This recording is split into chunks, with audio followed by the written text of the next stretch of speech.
and we had no idea who was going to win.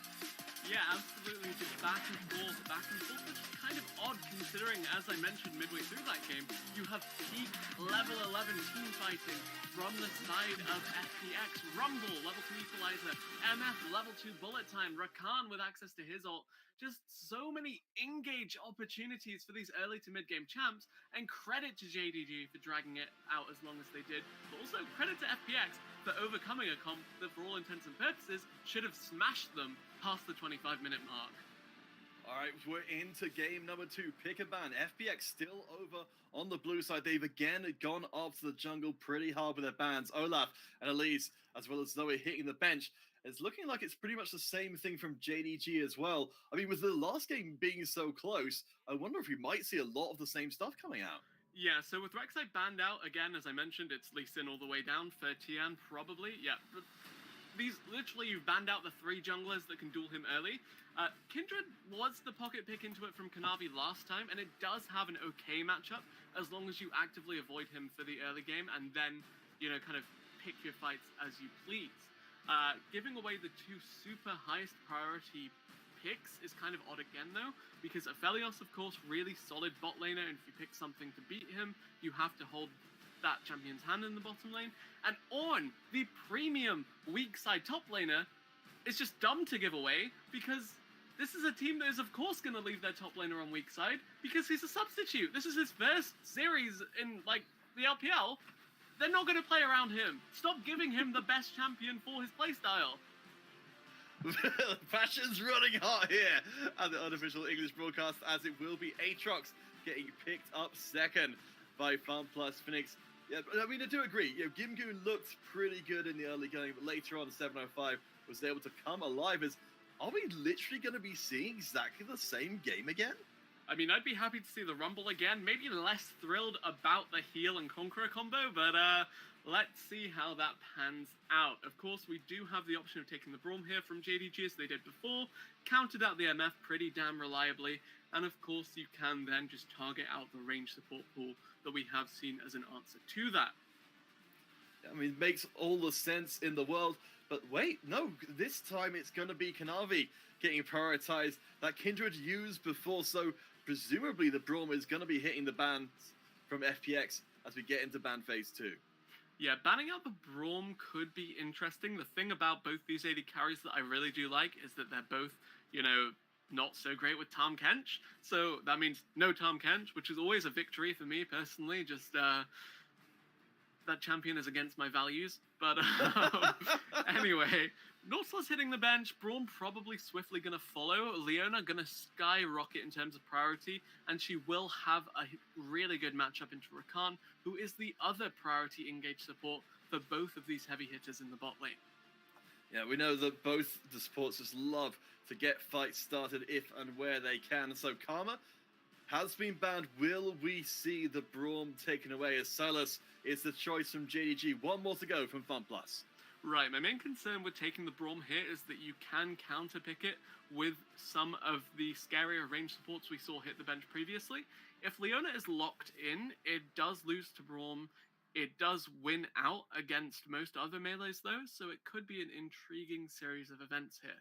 I do wonder if this Syndra blind pick will come through. Banning out LeBlanc does mean Syndra's a viable option. LeBlanc and Zoe are like the holy trinity alongside Syndra. So with both of those hitting the bench, it does mean Syndra has a pretty free lane against whoever she's picked against. It's going to ultimately be the Leona, though, trying to hold off on Yagao's mid lane pick, our JDG, until the very last.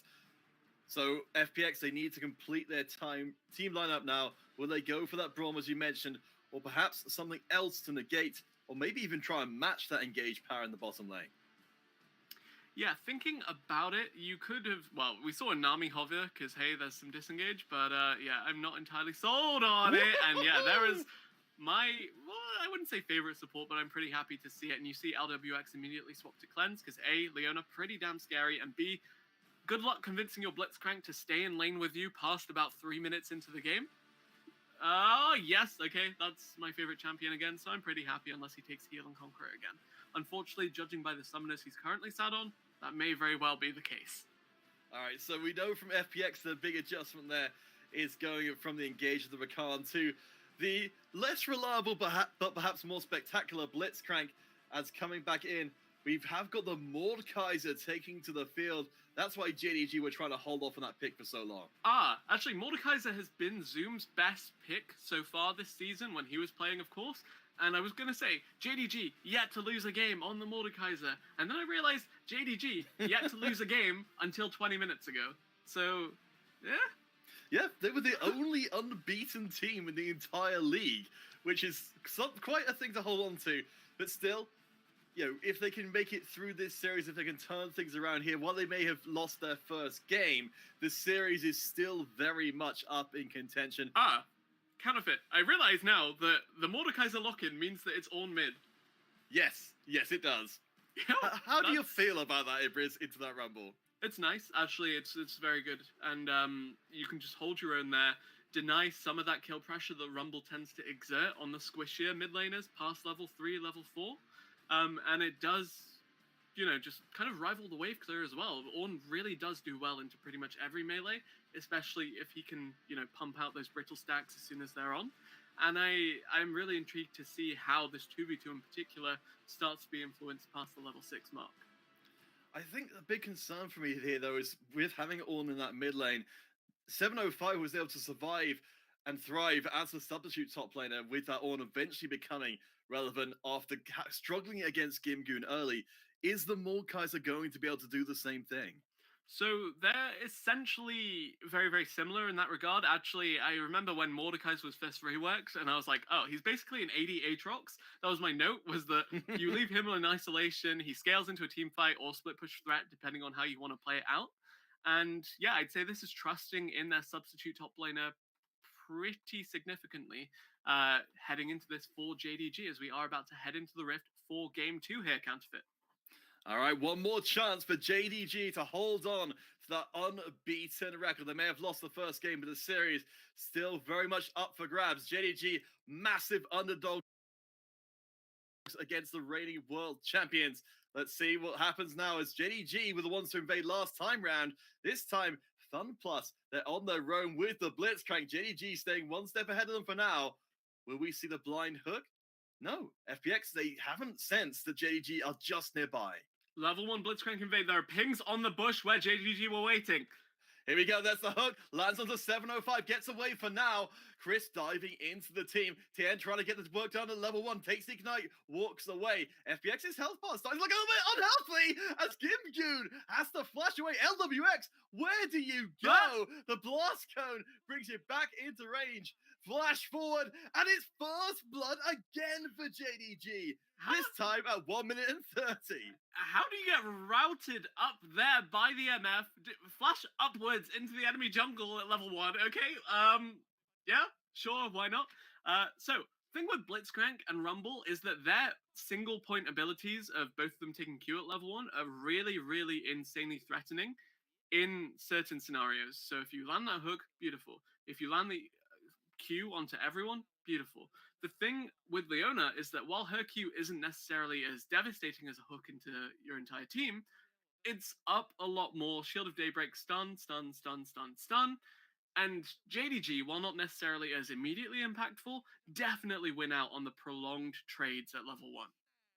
And 705 was the one who ended up getting that kill.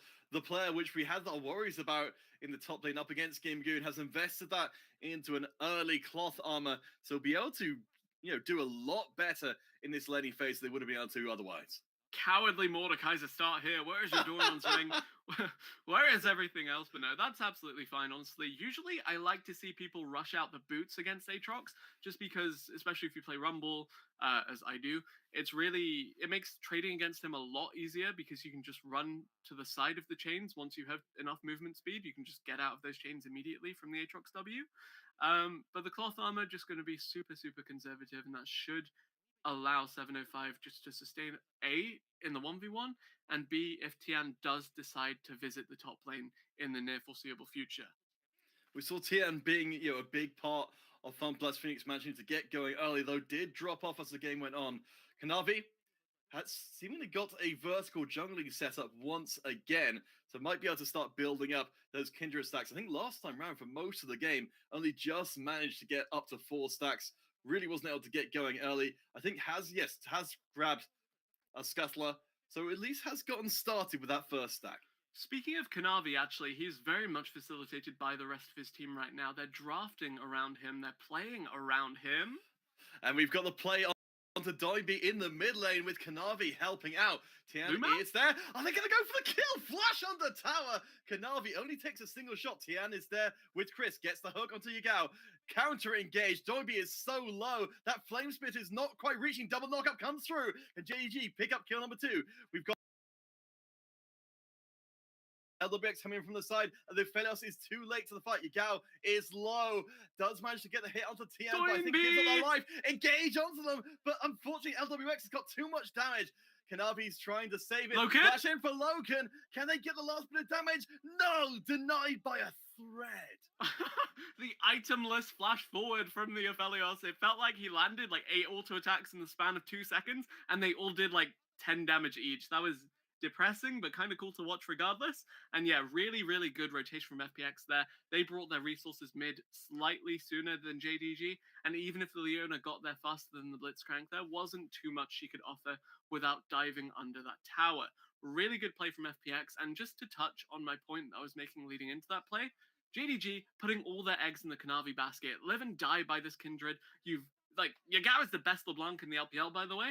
Maybe surpassed only by Knight, or like inform rookie. So the fact that they're relegating their carry mid laner to a supportive role really shows they're trusting in that jungle lane. Yeah, there's how close Tian and Doinby's health bars were to dropping there. Oh, I mean, when it gets that close, it's hard to think that, that it wasn't the right decision, even if ultimately it didn't pay off. Looking at the summoners across the board, I don't think we've even got, apart from the cleanse of LWX and Chris exhaust, all of the other non-smite summoners have been exhausted by that incredibly explosive fight. We are literally 5.5 minutes into this second game. It feels like we're about 15.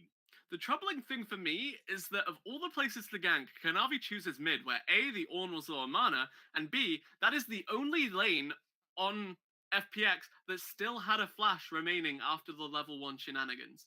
That's a little bit of a shaky allocation of resources, and, well, I mean, if you see a play, why wouldn't you make it? But at the same time, definitely could have used your brain just that little bit more leading into that. No, you're right. It is a big missed opportunity there for Kanavi with all of those pressure on the shoulders to perform. We have got an early Infernal Drake there for JDG, though, that Kanavi is right next to.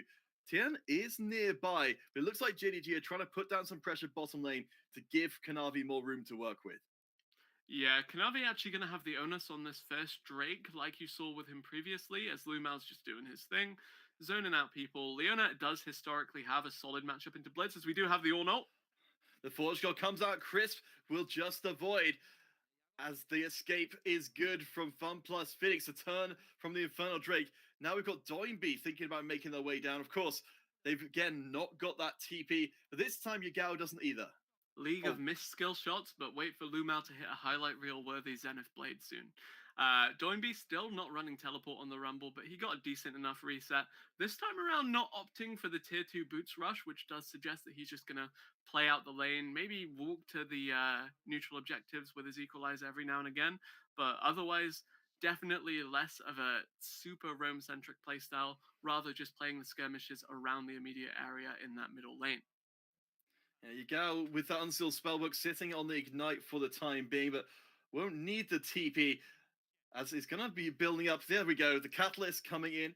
So it's starting to build up once again, the on pick getting tankier as we go, but we are in level 6 territory. Those big equalizers, the team fight power of FPX we saw from game 1, still very much a concern.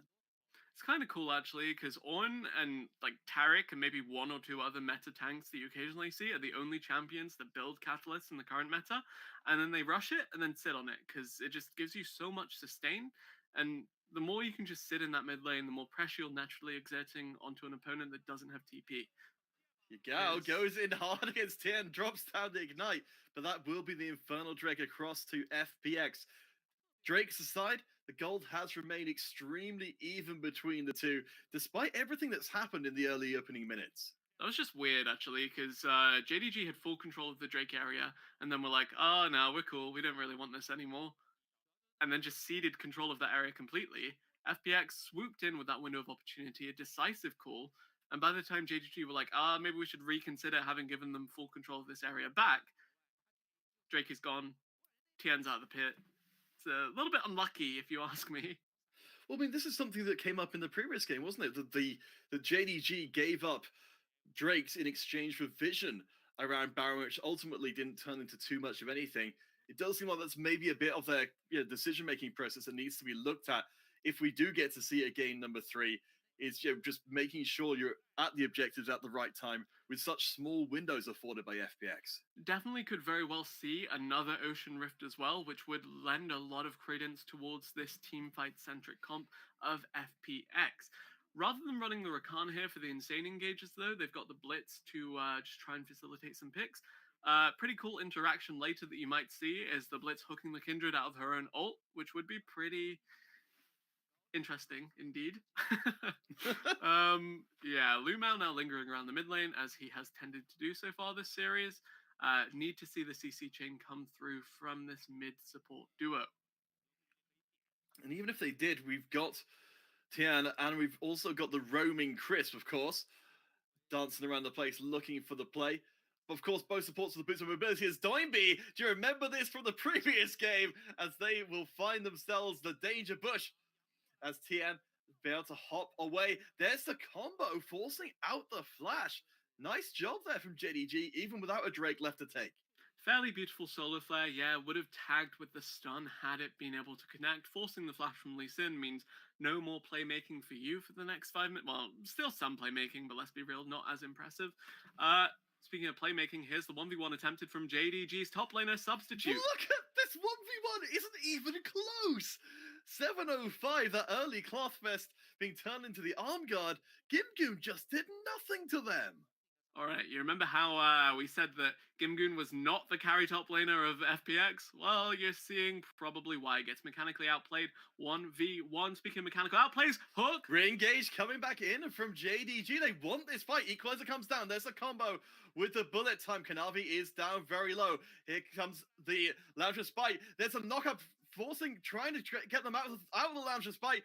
Lamau will be taken down. It's a trade of kills, though, as Yagao is soaking up the damage in the front side. 7:05 can't get any closer with that mid lane tower still in place. Lumao is fearless on this Leona, bloodthirstily Zenith blading in on every single opportunity, and it is so refreshing to see. Unafraid to make plays, unafraid to trade his life, unafraid to steamroll through every single summoner of the carries of FPX, and now JDG, despite being kind of behind composition-wise, have the onus on the foreseeable neutral objective fight. Rift Herald should be theirs if they want to go for it. Drake, next time it's up, should be a legitimate point of contention as well. JDG in a pretty damn fantastic position, and it's because Lumao is unafraid to pull the trigger. Also, their top laner is doing pretty well this game. Let's be real. 7:05, shout out to you. You're doing well. I think 7:05 deserves an enormous amount of credit here. 3 kills, has got the proto belt completed already. We've seen they're destroying Gimgoon when it comes to the 1v1. A big contrast to before.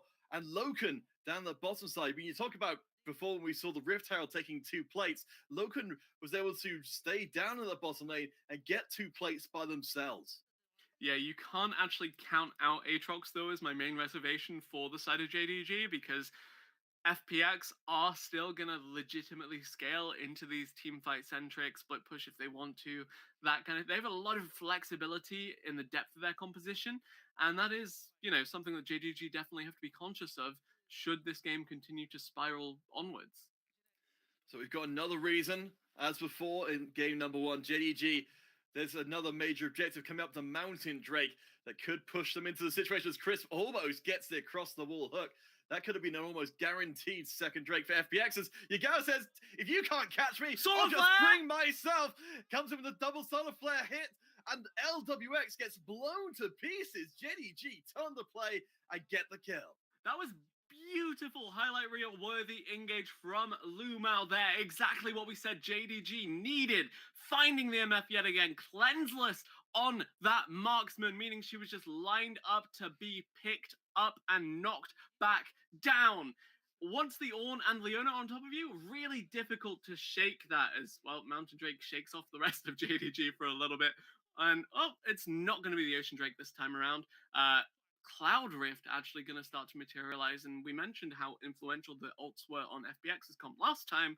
This time around, Call of the Forge God, Lamb's Respite, even thinking about the Solar Flare as well, which is already on discussing low cooldown, you have a legitimate case for both these teams to want to secure a couple of those Drakes under their belt.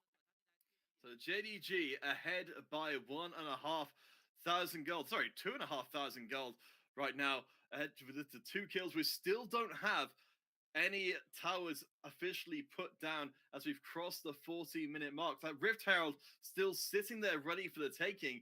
JDG, though, they've done a very good job of managing to break through and pick up those tower plates even without it.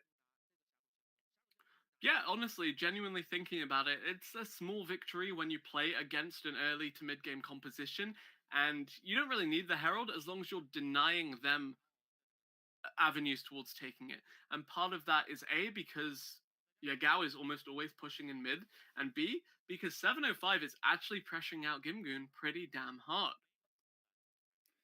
So we've got the Herald up for the taking. We've got Cloud in 3 minutes and 40 seconds. Still the first tower on the board. As we look down the bottom lane, we can see that Loken has got the, not a major advantage, but just a little bit more. And the tank has a CS and as well as those tower plates. So building up to be a big damage threat.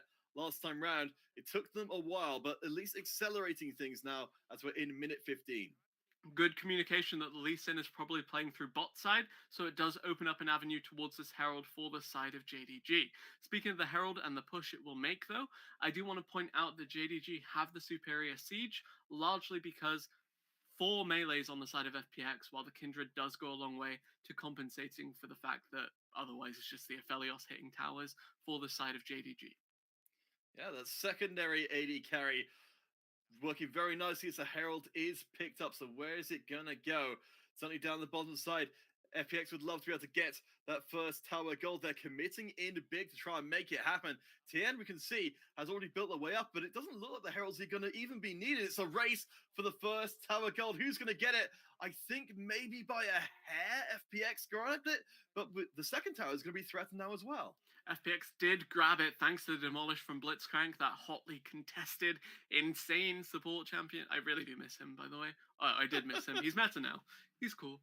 That's my go-to pick if I'm tilted from playing any sort of support. I'm like, all right, I don't want a team to depend on anymore. I'll just do it myself. And then you miss every hook, and it's like, all right, fine, whatever. Go next. This is not the champion for me. But Crisp looking pretty damn comfortable on the pick.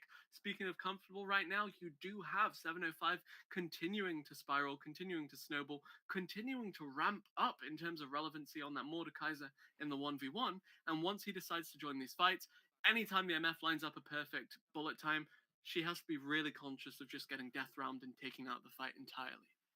Yeah, that death realm is just going to be such a great equalizer, if you pardon the pun, for what FPX are going to be able to do in these team fights. I'm really excited to see what 705 can do, given the opportunity, this strong start for them. Yeah, we had so many questions coming through this series, whether this substitute top laner for Zoom could fill those shoes. At least in this game, they seem to be up to the task, but there's so much more that they need to be able to do than just win the lane. And speaking of top laners, actually, I want to stress that Gimgoon's strength was never about his laning. He is the premium weak side player, best in the world, actually. His GP, beautiful. His tank play, we haven't really seen much because he hasn't got to play in a tank meta for some time. But I really do respect. LWX had to cancel that. Yeah, that was kind of scary. Not gonna lie. Yes, I mean, I think JDG just kind of telegraphing there. If you start throwing out careless bullet times, you're going to get CC for days. You're going to get blown to pieces. You have to play out so carefully as Lamau will find more of FPX, perhaps they were hoping for. Crisp is fishing for that hook, as always, on the Blitzcrank. I don't know if right now if they want to even take it. Kennedy Savoy's getting caught out in return as the Herald has opened up the mid for JDG. That's 2 towers now to 1. And as I was mentioning prior towards that sequence of plays, just talk about the top laners here. Gimgu never had any member of FPX visit the lane he was in. He's literally just on, let me pick up farm duty, occasionally group with you if you want to go for a team fight. He tried to run interference by himself on the Herald Take His Way, like just kind of delaying that by like 5-10 seconds. It's a sad situation to be in as a top laner, and when you die once, it's really difficult to not get snowballed on. So credit to him for not dying anymore, but it does present like a kind of a vacuum where FPX are actively hemorrhaging gold in whichever lane that Aatrox is sitting in. Game Gunner does at least get some time alone with a top tower to be able to chunk it down a bit, as FPX have brought Crisp up. They've also got Tien in the area, but it looks like ultimately they're not going to go for the play here, even though 705 hasn't got a Zhonya's or anything similar completed to keep them alive if a tower dive does happen. Yeah, there's a legit possibility of that. No stopwatch, of course, for the Mordekaiser, but he's still pretty bulky at this stage of the game. Able to also just kind of stop any gank in its tracks just by ulting the Blitzcrank or the Lee Sin or really anyone that he wants, because he can 1v1 anyone that he wants. This play would be kind of threatening if the Rumble had Equalizer, but you saw Doinby commit it bot lane to actually clear out the wave and then manually walk top, which is kind of sad, but at the same time, 705 may very well still be under pressure. 1v4. There's a hook coming in, gets knocked away, drops down the... No, gets taken out before can really do anything. FPX managed to find the way through to equalize on towers, but while that's happening, JDG, they are making plays of their own. They've got 2 members down the bottom side, tier 1 for tier 2, but FunPlus, they've got a push of their own in the top. Yeah, well, the targets to ult, I do not think the Rumble was the one to take there if you're at like 150 health before entering the Death Realm, but hey, it was a bit of a panic desperation play, and he bought enough time for the rest of his team to really crack open this bot lane. And importantly to note is that with Baron up now, having a pushing bot lane is super, super crucial for just applying map-wide pressure and actually making the enemy team answer you in that bottom half of the map so the rest of your team can make a convincing case for that big neutral objective. I'm curious to see where 705 goes next now that the bottom side has pretty much been taken care of entirely all the way up to the inhibitor. Vision right now for FunPlus is at least there in some form around the Baron, but Doinby is going to miss that ward in the back of the pit. They may not miss the Mao coming in now, drops on the solo flare. That's the instant flash away as the fights are starting to become more relevant around the Baron pit. Still not entirely sold on this heel Rumble, by the way. Like, yeah, okay. Kind of cool into Kindred, I guess, but it's not like you were getting actively threatened all that much by Ornn unless you misplay. Speaking of Ornn, he's just being a bulky frontliner, ready and waiting to tank the hook alongside Lu Mao. Yeah, protect your carries. It's all good. Oh, that was... okay. All right. I think the hook would have missed anyway, but all right. I thought JDG might actually go back in there because, as we can see, Crisp is not the happiest on that Blitzcrank when they're the one being engaged on rather than the other way around. But 705 burns both summoners in what must have been a very quick decision to pull back from that fight and ultimately cost 705 their flash. I mean, I'd be pretty happy there if I was Crisp, to be honest, because, yep, that's a feel-good Blitzcrank hook. You're like, all right, maybe I missed the timing, that's unlucky, and then, yep, job done, as you mentioned. Anyway, talking about Crisp again, look at this aggressive vision line being pushed by FPX. They have good vision in their own jungle, they have good vision around that river as well, and that just denies JDG any sort of avenue to fish for a subsequent Leona pick. That being said, Doinby, a pretty attractive target if I'm honest, because hey, no hourglass, no stopwatch, none of that disengage kind of stuff besides the heal, which isn't up yet either. So if you catch the Rumble now, one very, very dead Yordle and a mech if you do want to set up your carries. I mean, that's what worked so well for JDG before, was finding Doinby and putting them in the ground before they could do too much of anything about it. Right now, yeah, just building purely offensively.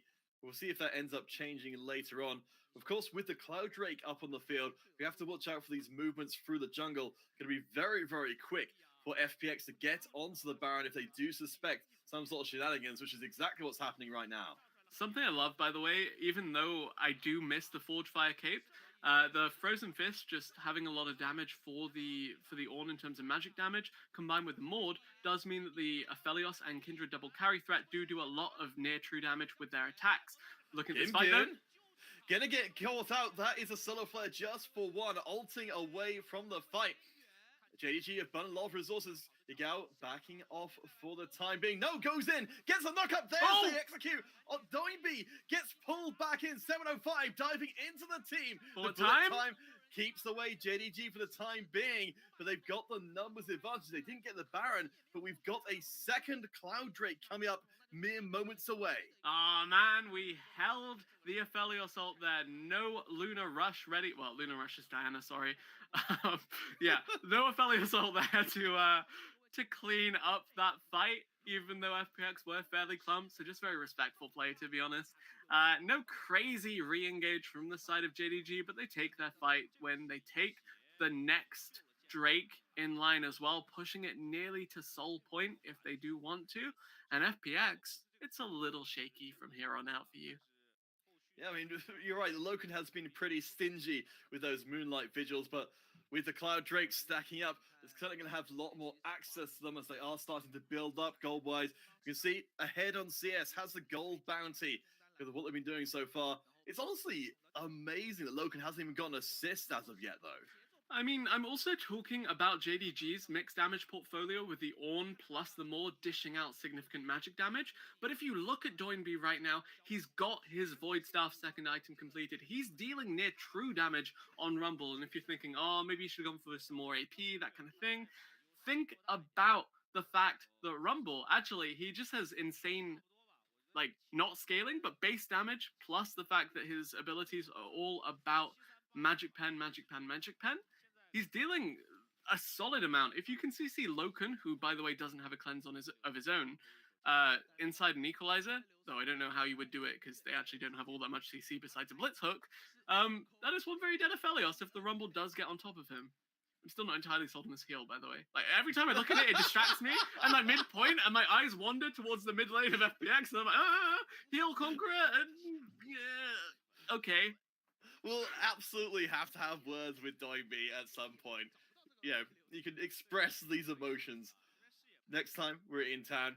But we've got the reset here from JDG. They're looking to clear out vision. They've done so well at picking off FPX when they can make sure that, FunPlus have to walk in blind. That's what's happening right now, but they're coming in strength. Tian and Chris, as the Baron is started up. It's just a tease, though. This is the entry. There goes the Forge God. Gets the catch onto Chris, who locks themselves in place. Will get pulled back into the arms of 705. Equalizer! There's the wombo combo from FPX. Is it enough? Chris has been taken out. Tian on the backside. Lavish's Spike keeps the rest of JDG alive. Yagao and 705 keep up the front. Tian is chased off. LWX hasn't got anyone to help them, but they're tonking out the damage. Lamau has to fall back. JDG, they got the kill. Now they just need to make the escape clear. Kanavi goes right into Tian, the 1v1, and they're going to... Are they going with it? They get the last shot in. Here comes Lamau. Here comes the CC, and down goes Tian. Tian almost with the 1v1 outplay. Kanavi pulling it out, though. Really, really good play coming through from JDG there. Kind of clumsy to start that fight off because you used the Ornn ult, used the Leona ult to catch a Blitzcrank who had no hook, which is not really a champion. Like, sure, okay, why not? So much resource commitment, but it pays off. Credit to LWX for playing that beautifully. He got a very nice bullet time layered on the Equalizer. Plus, he was juggling his auto targets, which meant the MF passive was dealing significant damage, but it wasn't enough to clutch that out. Really good splitting of the fight from JDG. Like, this was a great fight for FPX. A, it was in a choke point with MF Rumble ults, and B, they'd used everything to lock down Blitzcrank. Even Mordekaiser ult, 3 ults for the Blitzcrank. But look at 705 doing work here, drawing the attention of 3 members of FPX, cleaning up 1 on top of that as well. I don't know what Lumao did there, but hey, why not? Let's try for it. That's me when I play support kind of plays, but it works out in the end. Let's be real. Good stuff coming through from JDG, and a Baron as a result of that. I can't believe that JDG got out of that without losing anyone. Those health bars are so incredibly low. I think it is rare for a team to make a mistake, like in that case, trying to chase down LWX for another kill, but still manage to get away with it without even taking a single death back as payment. Speaking of getting away, Mordekaiser on are really, really like lumbering juggernauts of champions. They're really slow and clumsy, but once they got on top of you, really, really difficult to peel them off. Because yeah, Mordekaiser just everything applies a slow when he gets his Rylai's plus Leandres. It's all really difficult to deal with once they're in your face, especially if LWX has no cleanse and flash. Fortunately for him, though, he has it now, and Doinby has a stopwatch on top of that, so the FPX carries not in quite as precarious a position as they were 5 minutes ago. Tisu Lamau going for the play down there. Tian is already so very low, gets knocked up. Navi goes in for the last bit of damage, can't quite find it, but when you talk about trying to get away from JDG, we have got the Cloud Drake coming up for the Cloud Soul. If JDG get hold of it, gonna be all the scarier as they lumber towards FPX at quite big speed. That 10% speed boost could make all the difference. I mean, I love Lumao because yeah, engaged supports that can just be X factors for their teams are super cool. That solar flare left a lot to be desired. He connected his E and then decided to solar flare on top of where he was standing and not the people he'd locked down. So it looked more than a little bit clumsy. But as you said, as a result of that pressure exerted, they were able to clean up the Cloud Soul. And whilst it's not as game defining as, say, an Infernal Soul or a Ocean Souls we saw in the previous game, it's still a hefty chunk of damage as you see Engage come through. Forge God buying the space for JDG as they are going to pressure down on this mid lane inhibitor. FPX are still there and still in strength, but that siege from JDG is good enough. They do get the catch. That's what they were looking for. There's a play for FunPlus. Kanavi blown up. Lamau is off the table. JDG, I don't know if they can get away here. Tian gets to make the kick back in. Will we see the ace? Yagao and 705 left standing for now. 705 trying to draw attention away. They're going to TP out of the fight. That's the only way out. This feels bad, man. This happens so many times to me. Just Rumble has no hard CC, so you can TP in front of him if you want. Yeah, it's unlucky. But JDG pretty happy to walk away with the Soul plus mid inhib. All of that comeback was facilitated by a really, really cool hook coming through from Crisp. One could say it was Crisp, but Boo. yeah, FPX really did play that about as well as they could have. Really beautiful hook threaded through the minions, through the Mordekaiser as well, before Kanavi could even get the Lamb's Spike down, and then yeah, it was beautiful kick as well. All good stuff. It's a strange irony here that the hooks for Crisp, in those situations you'd most expect to be afraid of them, across walls and things, just haven't really been happening for FunPlus. But when it's a front-to-back team fight where you'd normally, think there's got to be someone in the way of pretty much every hook, that's the time they get the crucial catch onto the damage dealer of JDG. I mean, the way that fight was even instigated was weird to me because you should never be missing an Ornn ult or a Leona ult onto a flashless target. Even if it is a Lee Sin, it's really easy to A, either just wait for his safeguard, or B, pick a different target entirely. And I think that just is JDG maybe getting a little bit antsy for picks. They're saying, look, we have a lead, let's close before they have a chance to pull it back with a miracle team fight. FPX, though, they maybe want to just wait for Doinby plus LWX to tick over to level 16 before they go for anything too crazy here. But it looks like JDG continuing to apply the pressure, not going to allow them any sort of decision-making of their own in this fight. Here's the Forge God. It comes through again, trying to buy space, but this doesn't look great for JDG. It looks like they may have to give up multiple members. As the Kindred falls down, that is an inhibitor tower, and Doinby gets blown up as well. The chase is on. Lamau just about escapes. LWX gets blown up. Gimgoon onto the Nexus tower. 1 versus 4. What in the world? JDG, they're not just going to get the inhibitor. They don't even need the inhibitor. They've got super minions in the base. They threw everything at trying to tie this series up. And just like that, 32.5 minutes in, trying to go for the last kill, of course, for style points while the minions do the job of finishing off the Nexus. JDG equalize the series and take our world champions to game number 3. And this is a prime example of why you shouldn't force group against an Aphelios with Runon's Hurricane. Just AoEing down that entire fight, even if it looked precarious for JDG heading into it. The dive was a little bit questionable. The stopwatches were beautiful from FPX. They prolonged everything. They almost found the miracle angle back in, but the Aphelios damage was disgusting there from the carries of JDG. Just lock up people, knock them down. Really, really, really cool to watch, but yeah, let's be real. Looking at the Aphelios kill contribution, he had almost nothing until that final fight. Literally, he ended like 5-1-2, 4 of which, actually 5 of those total came from that final fight. He was doing nothing until he did everything. And that's, well, I guess all you can expect from a late game hyper carry. Yeah, when we noted he was on 0-0-0 for a large part of that, but biggest shout out ever to 705. Look at those damage numbers, outstripping everyone but LWX in the game. That Mordekaiser from the level 1 kill. I mean, I'm not, at this point, was that level 1 the thing that allowed 705 to really snowball the whole game? I mean, the solo kill was beautiful as well. It came at a point where, as I mentioned, Aatrox does win out in a lot of these melee to melee matchups until level 7.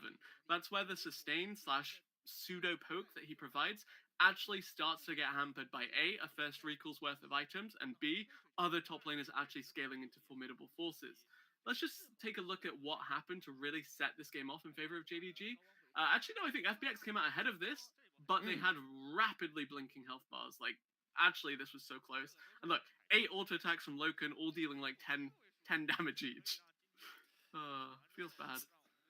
Well, you pointed out as well, when we got into very quick, very even fights like these previous ones have been, that we had all these sort of component parts trying to come together, the hooks trying to drag out of the Lambda Spite, but the triple knockup, I mean, we see what mass crowd control could do for FunPlus in the first game, but when it goes off from the Ornn as well, it's just a thing of beauty. I mean, as well as that, you mentioned previously, this was the fight where it looked like FPX should win, because A, they got the choke point with the beautiful ultimates, plus the fact that everything was committed onto the Blitzcrank, but the strength of this Mordekaiser just 1v9ing in the backline, like, Ornn Mordekaiser is an intimidating frontline to get through when they're not fed, and when they are fed, they're A, tanking everything, and B, shredding through your health bars at the same time. That was the miracle hook from Crisp that actually almost turned the game in FPX's favor. Credit to him for actually landing a couple of these onto like 2 of the 5 targets that he could actually hit. But yeah, it wasn't enough. At this point, just look at this Aphelios damage. Wait for it. I couldn't believe the game was over right there. I thought the JDG might have gone a bit too far in trying to push forward, but yeah, the damage of Loken just absolutely ridiculous towards the end. But I guess, yeah, as you sort of touched on slightly there,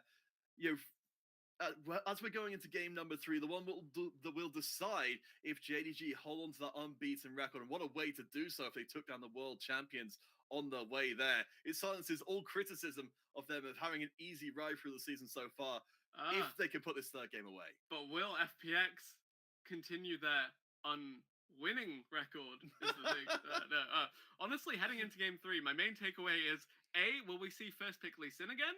And B, will I see Conqueror Heel rumble in the mid lane again? Lingering sense of dread, if I'm honest. But hey, why not? Let's roll with it. End of the day, though, FPX, they do flourish on these teamfight-centric compositions. I don't like the Blitzcrank for Crisp. However beautiful his hooks were, it's not the engage-centric playmaker that he really does flourish on. He sets up for these big teamfight follow-ups from the rest of his team, and Blitzcrank doesn't do that. Blitzcrank finds picks. Blitzcrank runs disruption on the enemy, but Crisp was always the kind of guy to just set up for the rest of FPX. You need someone to build up that house of cards, especially if Gimgoon is unable to join these fights, because A, he's behind, and B, he's like behind on Aatrox of all things.